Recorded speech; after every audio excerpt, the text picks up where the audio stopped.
Okay, we're live. Hi, this is William Ramsey. Welcome to William Ramsey Investigates. On today's show, I have a very special guest. He comes to us from Israel. He's just published a book in September 3rd, 2021. The title of the book is Holocaust Cinema Complete, a history and analysis of 400 films with a teaching guide. And his name is Rich Brownstein. And the book really comprises a very important part of post-World War II cinema, which is so many of these films, many of which have garnered many accolades. Many of these films about the Holocaust, many that we know, Schindler's List. I learned a lot about this book, about films that I should be watching and some that I should avoid. But Rich Brownstein can talk more about that. So, Mr. Brownstein, are you there? I am here. Awesome. Well, thanks for agreeing to the interview. Can you, for people who may not, I know this is your first book. Can you talk about your background and what led you to compile this history and analysis of 400 Holocaust films? Sure. And I'm really honored to be on your show. Thank you for having me. Thank you. I lived in Los Angeles for 15 years, and I was involved in the movie business. I created the largest transcription company in the world, in Los Angeles. And so if you ordered transcripts from Nightline, that was my company. And I sold that in 2003 and moved to Israel. And the entire time I was studying, learning about film and the Holocaust. And I became a professor of Holocaust and Jewish film here in Jerusalem. And really refined what it was that I considered to be a Holocaust film and the pedagogical skills required for that. And I eventually became noticed at Yad Vashem, which is the World Center for Holocaust Learning. It's essentially the Vatican of Holocaust learning. And since 2014, I've been a lecturer there, specializing in the use of Holocaust films, especially in the classroom. And I should say specifically, we're talking about narrative Holocaust films, not documentaries. So anything from The Pianist to Schindler's List to Jojo Rabbit. Right. And you say in your book, in your introduction, that these films are really kind of the introduction and the learning that people have about the Holocaust. I think you mentioned Elie Wiesel says it's kind of an unfortunate, I don't know what he said verbatim, but it's unfortunate this is kind of people's introduction or inquiry into this horrific event, the Holocaust. Well, Elie Wiesel is a really interesting story about Holocaust films. Nobel laureate, and he didn't know about films, but he was offended when the Holocaust miniseries was broadcast on NBC in 1978.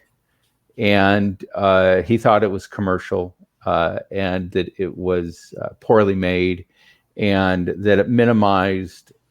But he also felt like you could never represent adequately in film what happened in the Holocaust. He felt like people who weren't there shouldn't be writing about it also. And so he wrote a very harsh op-ed in the New York Times. And he then, 11 years later, when War and Remembrance miniseries came out, he did it again, and he was even more upset. And but the reality is that he was right that most of these early television productions were distasteful on one hand, but on the other hand, as a direct result of the Holocaust miniseries in 1978, the then President of the United States, Jimmy Carter, established the United States Holocaust Commission, which Elie Wiesel chaired. And as a result of the TV show and as a result of that commission, the United States Holocaust Memorial Museum was created. So uh, it's true that Elie Wiesel didn't like these films, but it's equally true that these films have had more of an effect on the world's understanding of the Holocaust than have Elie Wiesel's books or Anne Frank or any textbook or any documentary. So whether you like them or not, they're here, and this is how people reinforce, at the very least, their understanding of the Holocaust. And can you spend time in your book kind of defining terms? Can you define kind of the use of the word Shoah, Holocaust, and how you parse through and actually compiled your list of films? Okay, well, from where I sit, Holocaust and Shoah are interchangeable. So Shoah is the Hebrew word for it. And although there are some people who want to differentiate them, there is no practical differentiation for me. I split Holocaust films into 4 major categories. The first one is victim films. A victim Holocaust film, like The Pianist, has a Jewish protagonist who suffers during the Holocaust. The second category are righteous Gentile films, where a Gentile during the Holocaust helps save Jews. So it's during the Holocaust, but a Gentile. So Schindler's List, for example, is classic. Yes. Then we have Jews who survived the Holocaust, who are the protagonists usually long after the Holocaust. And these are called survivor films. Harold and Maude is an example of it. Adam Resurrected is another one. So there are plenty of survivor films. And the fourth category are Nazis who, long after the war, have gone into hiding, and these are perpetrator films, and they're universally tracked down and killed in these films. Marathon Man, Boys from Brazil, Remembrance. Then there's a bonus category, a miscellaneous category that I call tangential. So you take a film like Sophie's Choice, where Sophie was a Polish woman. She was not Jewish.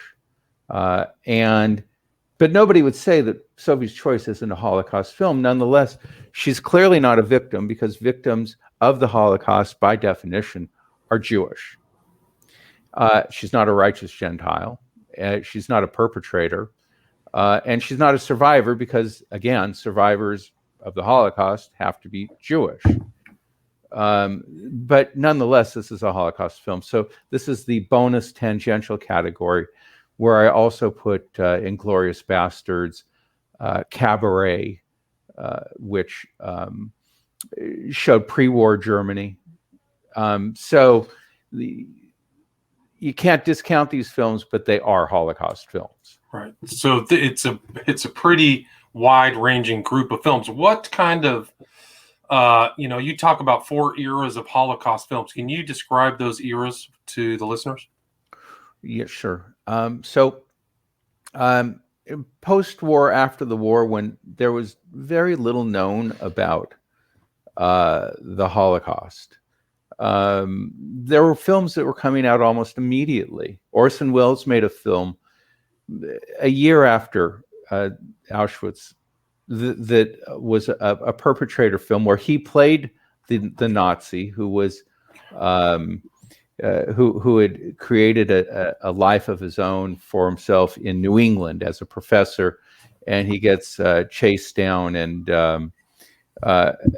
but these films, these post-war, so the first, I term this era the post-war Holocaust period, where there was no television. They made mistakes, but they didn't know any better, and they did the best they could. Brando and everybody was in these films, and this is when the first Anne Frank film was made, the famous Anne Frank, 1959, with George Stevens. And there were a lot of Oscars that went to these films too. A lot of celebrities, involved. I wasn't aware of that until reading your book, how big that was right in the 50s. Some of the films I didn't know of. Yeah. And some people who were would-be celebrities. I mean, like in Judgment at Nuremberg, you had William Shatner and Warner Klempner, who, of course, went on to be Colonel Klink in Hogan's Heroes, and Judy Garland was in it, and it was an enormous cast. Judgment at Nuremberg, and and then you get to where television starts to come in to Holocaust films, and that's in 1973. So QB7 was the first real miniseries. It was based on a Leon Uris book, and it starred Anthony Hopkins as a Polish man who you weren't sure if he was a Nazi or not, and he's put on trial, and it was very gripping in 1974. So this period from 1974 to 1996 is the commercial period, and that's also the period that Holocaust the miniseries came out, and Schindler's List, and again lots of Oscars, but a lot of television during this period too. And I include television films as part of the 443 films in my book. So in the first period, the post-war period, there were about 3 Holocaust films a year being made. And this is worldwide, not just in America. Everything I'm talking about is worldwide. Right. And you mentioned that, sorry to interrupt, but 70% of the Holocaust films were outside of the U.S., correct? Right. And they were made in the Soviet Union, and they were made in Europe. They've been made in East Asia, but mostly Germany and America. But still, over half were made not by Germany and not by America. So during the commercial period, there were about 6 made every year, and then we graduate in 1997 until about 2013 to what I call the mature era, where about 8 films are made a year. And that's really when the best films are made. Really, all of the lessons were learned about fictionalizing stories that we really don't need fictionalized stories of death camps, because we have so many true stories like Life is Beautiful that nobody needed after that to see another fictional Holocaust story. And we had, starting that period, we had really great films that were made, like The Pianist and The Counterfeiters and The Gray Zone, and Fateless. And now, since 2014, what I call the consolidated period, where they're still coming out. There are more than 11 being made every year, but most of them are remakes of Holocaust films that have already been made. Very few of them are made for television. It's just basically a rehash, and they're not great films that are coming out now. There's some, but most of them are regrettable. Right. And I mean, the more recent ones are regrettable, but the classic Holocaust films garnered more Academy Awards and other awards worldwide as a proportion to the amount. I think you mentioned in your book, like, I think it's twice the average of other films in genres. Is that correct? It's a crazy amount of Holocaust films that win Oscars. I'll get you the specific statistic that I mention in the book, because I don't want to I don't want to misstate it, but it's something like every other film got nominated. Right. Has every other American Holocaust film that's been made has been nominated for at least one Oscar. Right. And so many. I think. Well, how many did Schindler's List win? Do you remember offhand? Won 7. Yes. It was nominated for 12, but it didn't. It's not the record holder if you count Cabaret as a Holocaust film, which I do, which won 8. Wow. But of 77 American-produced feature films, 21 have won or been nominated for at least one Oscar, which means that 27% of all American Holocaust films have been nominated for an Oscar, which is an outrageous, and they're also rated higher than non-Holocaust films on IMDb. Right. So the public is definitely interested in that part of history. So, I mean, it's still reverberating to this day. And you have a section of your book where you talk about kind of the traits that you garnered from watching or knowing about all these films. Can you talk about some of the comparisons and similarities between these films? Between. Well, you just say, like, you say there's like you talk about the non-American Holocaust film productions. You talk about sometimes some of the exploitative elements that are in some of these productions. Sure. I would say before, I don't think that I want to differentiate between Oscars ratings on one hand and box office on the other hand, because Holocaust films do not make money. Very few have, with the exception of Schindler's List and The Pianist and Inglourious Bastards. There are almost no $100 million Holocaust films. So, yes, when you get to the Academy and when you get to ratings, people like them.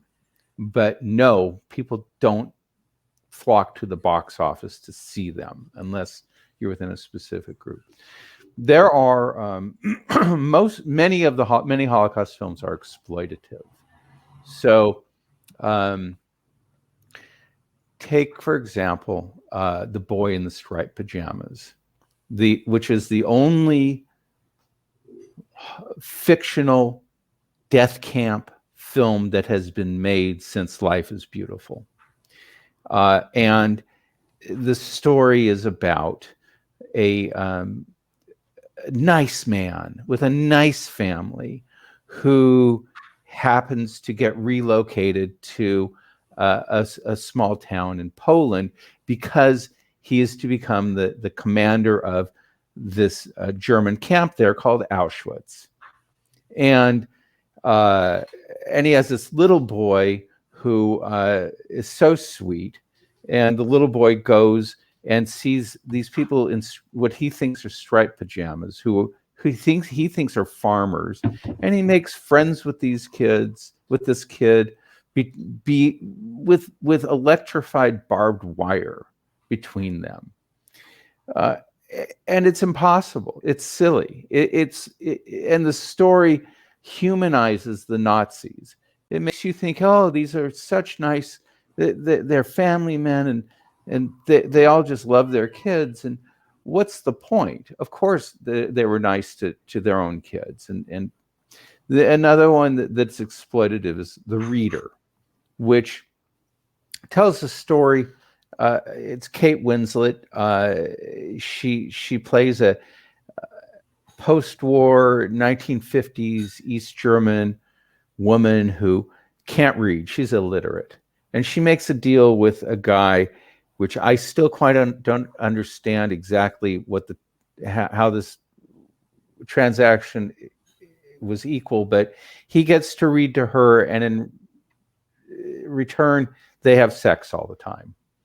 And we feel really bad for her because she's really good looking, but she's illiterate. And then we find out that, in fact, she and her crew during the war, had locked 300 Jews in a barn and burnt it down. And she goes on trial, and she has to defend herself, but she's illiterate, so she can't. And so we're supposed to feel sorry for her because she can't defend herself. And it's preposterous. And you kind of point that out in some of these films they're deliberately trying to humanize or minimize the involvement of some of the perpetrators of the Holocaust. Would you agree with that? I think that's it.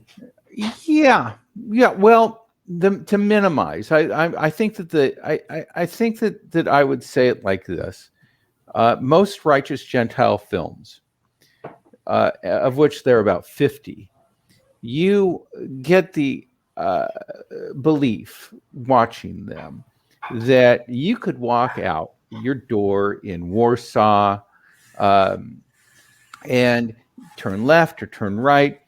You'll probably find somebody who will help you, a righteous Gentile, somebody who just knows that it's the right thing to do. When the chances of finding a righteous Gentile were astronomically low, 1 in 20,000, let's say. But you don't get that. You see a movie like Arena Sendler, who it's a nice movie, but nobody objected to helping Jews in that film. Their lives were at risk if they were caught by the Germans. And these nice Poles, okay, let's do it. Like, that's the way it was. And of course, Schindler's List is the ultimate expression of this. And I should say up front that I have the greatest respect for Steven Spielberg. And he took all of the profit from Schindler's List and he donated it. He created the USC Shoah Foundation. He's a great philanthropist, and he had noble intentions when he made this film. Putting that aside, the film tells the story of the Holocaust through the eyes of a Nazi.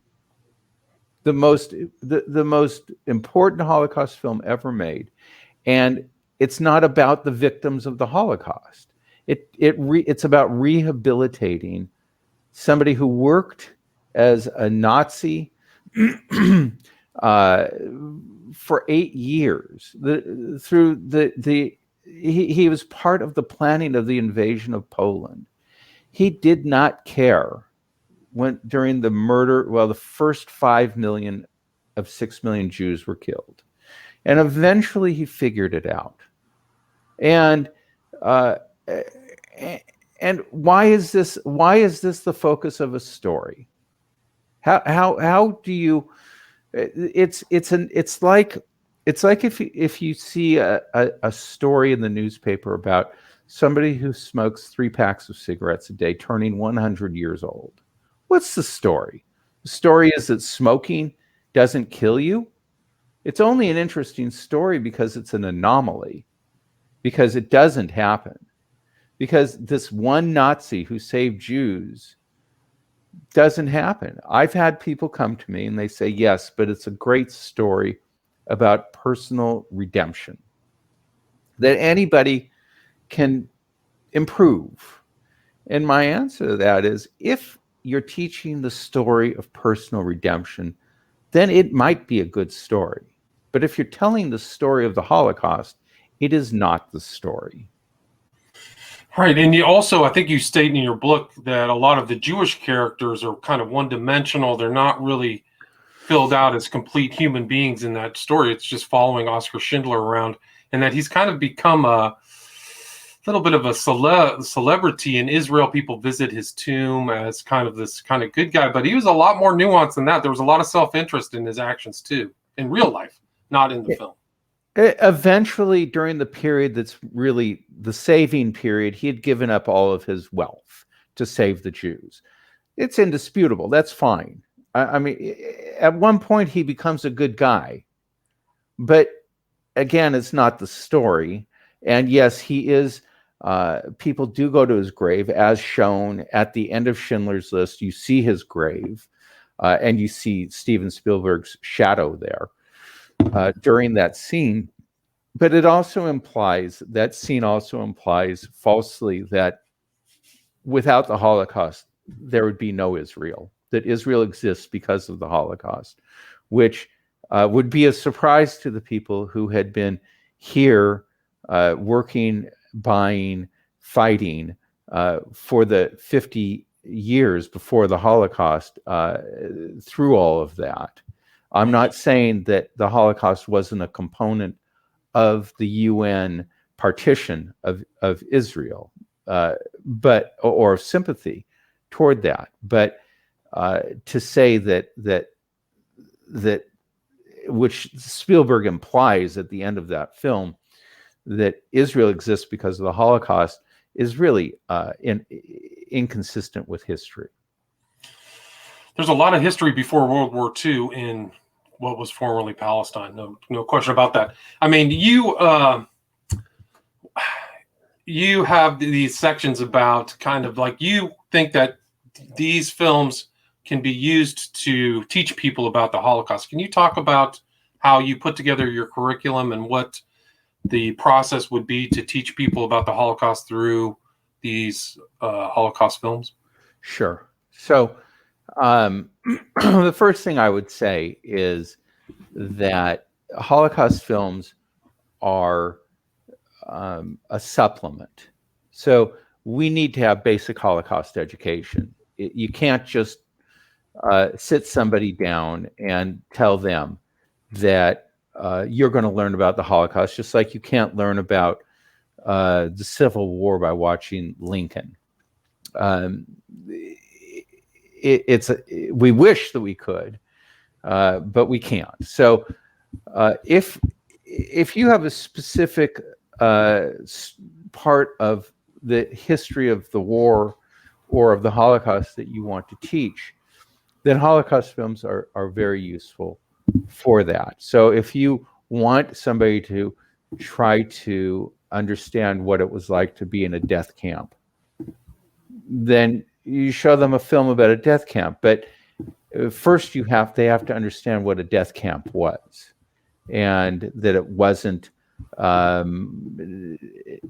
the summer camp, and it wasn't what the Japanese Americans were in Manson in California, and it wasn't what people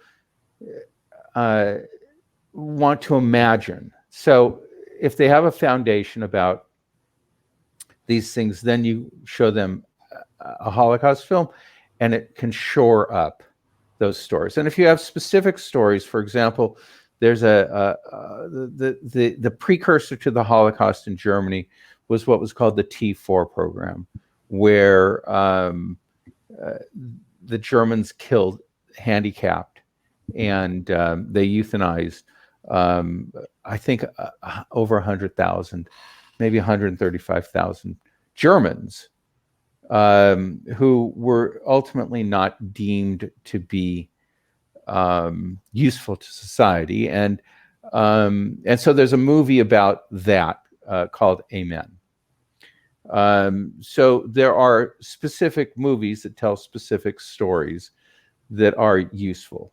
If you want to know the atmosphere that led up to the rise of Hitlerism, Nazism, then Cabaret tells you that story beautifully. It doesn't sugarcoat any of it. Well, on the subject of sugarcoat, you kind of, I was introduced to a film I should know. I'm embarrassed I don't, The Gray Zone. And you have an intro to your book from the director of The Gray Zone. His name is Tim Blake Nelson. And you set that aside as really being the one movie people should watch. Can you talk about The Gray Zone and how it's differentiated maybe from other Holocaust narratives? Yeah, sure. So Tim Blake Nelson made a film called The Gray Zone. And in fact, its 20th anniversary of being released is 9/11. It was released right when the towers were coming down, which was why nobody's ever heard of the film. So Tim Blake Nelson is known to most people as an actor. He was in the Coen brothers. He was Oh Brother, Where Art Thou? He was the brother who wasn't George Clooney and wasn't John Turturro. But he's been in Minority Report and a whole bunch of films. He was in The Watchmen, a series that was on last year, and the Coen Brothers, The Ballad of Billy Scruggs. He was Billy Scruggs. That's right. So he's a Jewish man from Tulsa, Oklahoma, who had read about the people who worked in in Auschwitz-Birkenau in the crematorium. The name of those are called Zondo Commando or Zondo Commando. These Jews who, for 4 months, manned all aspects of the death process, bringing people into the dressing rooms, getting them undressed, getting them into the gas chambers, getting them out, and burning them. And these people, there are 13 groups of Zondo Commando, each 4 months, and they were all killed after 4 months. They knew that they were going to be killed, but they got to live and they got to eat better than the other prisoners, because what they were doing was so horrific. And the Gray Zone tells the story of these people and their revolt. The last group of them that they had, there were 4 main gas chambers, crematorium complexes at Auschwitz-Birkenau. And these people collected gunpowder and arms, and they destroyed 2 of the 4 gas chambers. And the story was retold in Son of Saul, which won the Academy Award for Best Foreign Language Film in 2015. But it's not nearly the same film as the original Gray Zone, which the actors you'd recognize. Harvey Keitel plays the German commander. Steve Buscemi, David Arquette are in it, and they give the performances of their lives as these tortured Jews. And I mean, I think you differentiate that from some of the other films where it's really looking how stark, nihilistic, and grim it was for those people at the end of their lives. Would you agree with that? And it seems like some of these other films want to shy away from really taking a hard look at that. There's no happy ending in the Gray Zone. The gas chambers are destroyed, but nobody survives. It's not a spoiler alert that people not surviving the Holocaust is the story of the Holocaust. You don't have a kid riding out on an American tank like you do in Life is Beautiful. You don't have a happy ending. And the violence, it is violent. The Gray Zone is, but the violence is shown impersonally. This is just the way it is. Everybody who was there was mistreated because that's just the way it was. Go ahead. I mean, it just is really incredible. I mean, the history of the Holocaust, there weren't really that many Jews in Germany at the time, but when the Germans invaded, that's where a lot of those people lived. So it's just like, somebody came over the border, and it's just an incredible time. I mean, it still reverberates to this day. I have a friend here in LA whose dad had the tattoo. He had the numerical tattoo on his arm. He escaped, but like it's still reverberating. So it's very important for people to watch these films and understand that they cannot be forgotten. These events cannot be forgotten. So I definitely commend you for putting together this book so people can watch all this stuff. And there's so many more stories and stuff left in the book. You really go through, I mean, the last part of the book has all of these films kind of put down. But I mean, just to wrap up or summarize, other than the Gray Zone, what do you recommend? What do you think is the best way to approach these films? And what films do you recommend people watch? So in the final chapter of my book, I recommend 52 films. And of those 52, I highly recommend 15, which is 3 in each of the 5 categories. And in that recommendation in the book, I spell out exactly the order that I would show them if I were teaching a college class, which I've done. The order that I would show these films. And I would start with the pre-war films, like Cabaret, and build through the Righteous Gentile films, and then the Survivor films, and finally the perpetrator films, where the Nazis are killed. I would say specifically, though, that The Counterfeiters is an amazing film about a program that the Germans had in Sachsenhausen concentration camp, where they took prisoners who were known to be criminals and had a counterfeiting program where they made the British currency and flooded banks throughout the world with enough currency that it would be a quarter of all British reserves. They also counterfeited dollars, but it's the story of these prisoners, on the one hand cooperating, on the other hand sabotaging this program and outliving the program.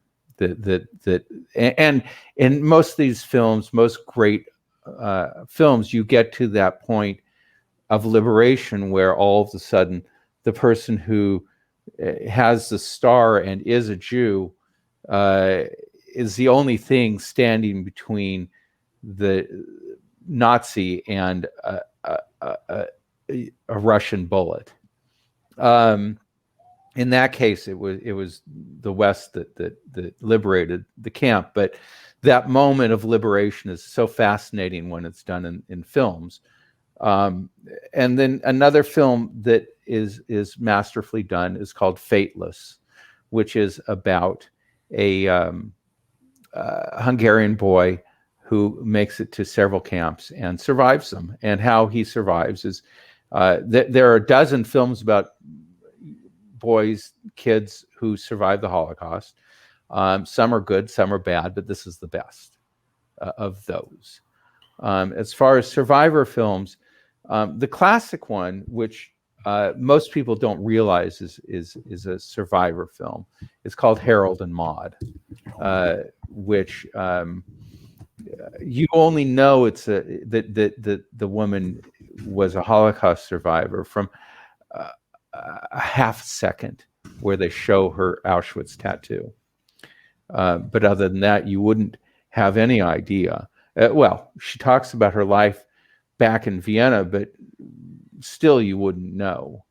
And also, I should say, especially in regard to your friend whose father had a tattoo, that tattoos were only in Auschwitz-Birkenau.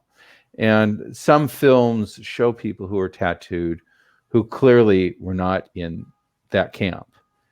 So these little things, you do learn some things about the Holocaust from watching the films.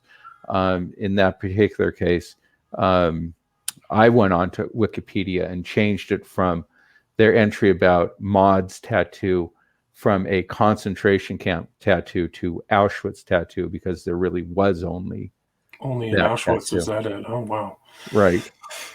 Wow. Well, he had according to my friend, his father escaped and became a kind of counterfeiter. He was forging documents, helping people kind of get out and get around there. So he passed away recently, but he was there. I mean, it's pretty odd 10 years ago talking about him, somebody who was really a Holocaust survivor, a young man. But so the films you recommend are Harold and Maude, The Counterfeiters, The Gray Zone. What was the other one? Fateless Fateless, is that's it. highly recommended. Because I'll put those in the show notes. Yeah. There's a great there's a survivor film which is really the ultimate survivor film, one of a kind, called The Birch Tree Meadow, which very few people have seen. That a woman late in her life decides that she's going to go back to Birkenau, to Auschwitz, to see it. Of course, it's a museum now, but you can walk in. It's gigantic, and she did. She slips through the barbed wire and looks around at what's there now, and she walks on the coals that all other films dance around. She faces her memories. They don't go through flashbacks. She just deals with revisiting the camp. And again, if this were the only survivor film that was ever made, then it would be good enough. It is that great. Wow. Okay, I'll put that in the show notes. And another wonderful film is called Phoenix, a German film about a survivor. It's from 2014. And one of the reasons that it's a fascinating film is because it's a remake of a 1965 film called Return from the Ashes. The exact same story. But just seeing the difference in filmmaking teaches so much about the advancement of cinema and storytelling. But it's about a woman who is disfigured during the war, and a Jewish woman. She goes back after the war as she's healing but still disfigured, and tries to find her husband, who is a scoundrel. And he doesn't recognize her. And he wants this woman who's similar to his wife to sign the papers to give him the estate. And the question is he ever going to figure out that this woman is actually his wife? I think that for people who really love film, that is a film lover's film. It's a good one. And so, The Pianist too, of course, Pianist, is right. wonderful. That's much better known, which I've seen. That's a good one. Right. So I deal a lot with The Pianist, but only mostly from the standpoint of how do you watch a Holocaust film that theoretically is about morality, made by a rapist, Roman Polanski.